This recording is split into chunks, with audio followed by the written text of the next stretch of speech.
Gamers help science big time. More than 250,000 gamers have helped one of America's leading universities find out more about neurons. The Princeton University Eyewire project saw 265,000 gamers help map more than 3,000 neural cells into a digital museum. How did they do that? Well, put simply, they gamed. The research project had players tracing out the structures from ganglion cells in a mouse's eye. Princeton research scholar Shang Mu said these cells are the connection between the retina and the brain. Gamers mapped this by coloring 10 million 3D cubes. These cubes, according to Princeton University, are 4.5 microns across, meaning a 10 by 10 block is the width of a human hair. All mapped cells are verified by up to 25 other gamers, and once it's complete, they're entered into the Eyewire Museum. To make it fun, gamers could win achievement badges and can chat to others. Princeton says they play for around 30 hours a week. What's even more amazing is that those gamers have been working on this since 2009. Here's more gaming stories. Achievement unlocked. For the first time ever, gaming addiction is set to be classed as a health issue by the World Health Organization.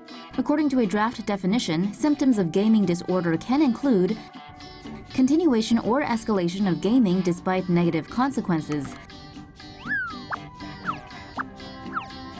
It can also be shown by the gamer exhibiting impaired control over gaming and/or by more time being given to gaming, to the extent that it takes precedence over other important life aspects. And it's not like gamers can just go cold turkey. We mean, have you seen how they handle poultry? These symptoms have to go on for a year for a diagnosis to be assigned, but that time can be shortened depending on the severity of the gaming. Oh, this is rare. A copy of the legendary Sonic the Hedgehog 2 was mysteriously purchased by someone in March from a game store that has been carrying it since 1992. Covered by Tech Times, video game industry analyst Matt Piscatella tweeted that he was surprised to see Sonic the Hedgehog 2 for the Sega Game Gear pop-up in his sales report. Intrigued by the phenomena, Piscatella sent out a tweet hoping people on the interwebs could help him out. However, he wasn't able to immediately get any more info.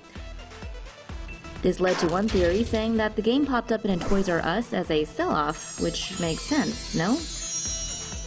A relative of the mysterious buyer retweeted Piscatella and said it was his brother-in-law who bought the game at a store in Wisconsin for just $6.99. And apparently the game was purchased in February and they thought they could play the game with their Sega Game Gear. Sadly, the console didn't work properly. According to Game Rant, since its existence, the Sega Game Gear has totaled 10.62 million units in sales worldwide. It was later forced out of the video game market by Nintendo Game Boy as it was bigger.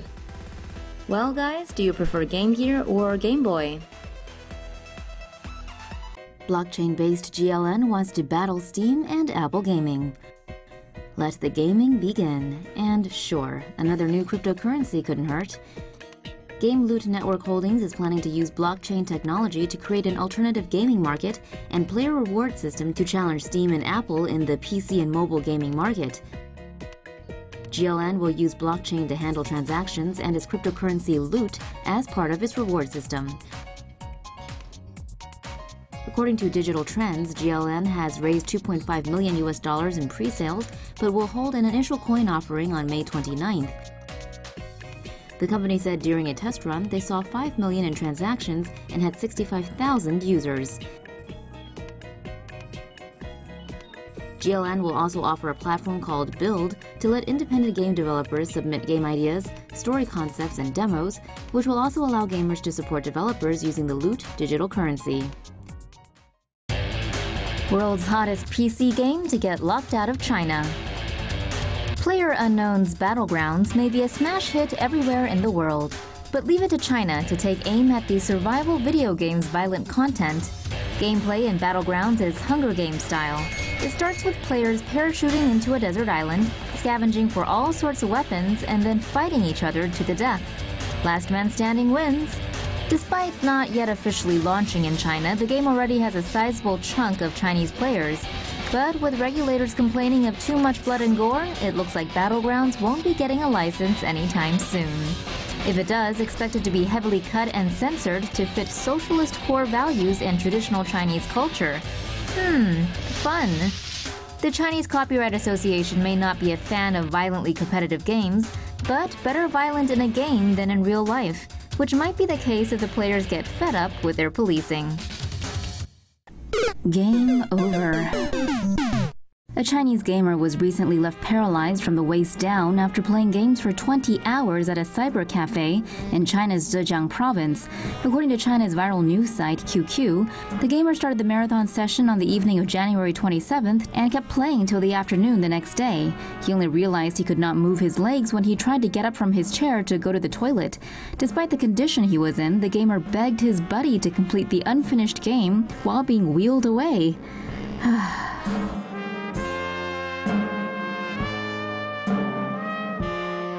In a report conducted by South China Morning Post, China currently has about 565 million gamers, and in 2008, the country officially declared internet addiction a clinical disorder, which could result in addicts being confined to video game boot camps until they don't want to play anymore.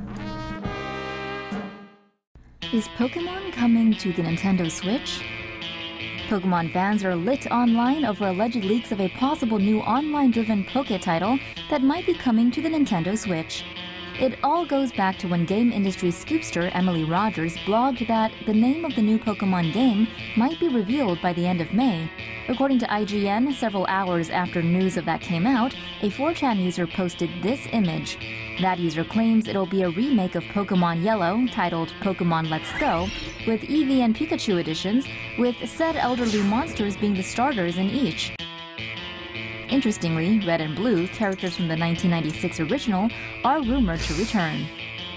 Nintendo told Kotaku they don't comment on rumors or speculation, but there may still be some legitimacy to it. Kotaku reports websites for Pokemon Let's Go Pikachu.com and Pokemon Let's Go Eevee.com were both registered by the same company acting as contact for Pokemon-Sunmoon.com.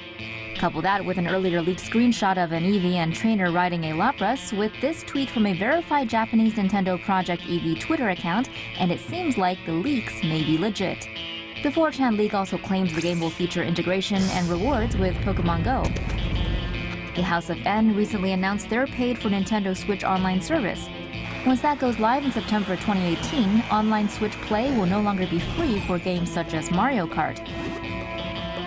So, if the news of this future Pokemon game on the Switch turns out to be true, it will be interesting to see if Nintendo will use it to make bank on their online services.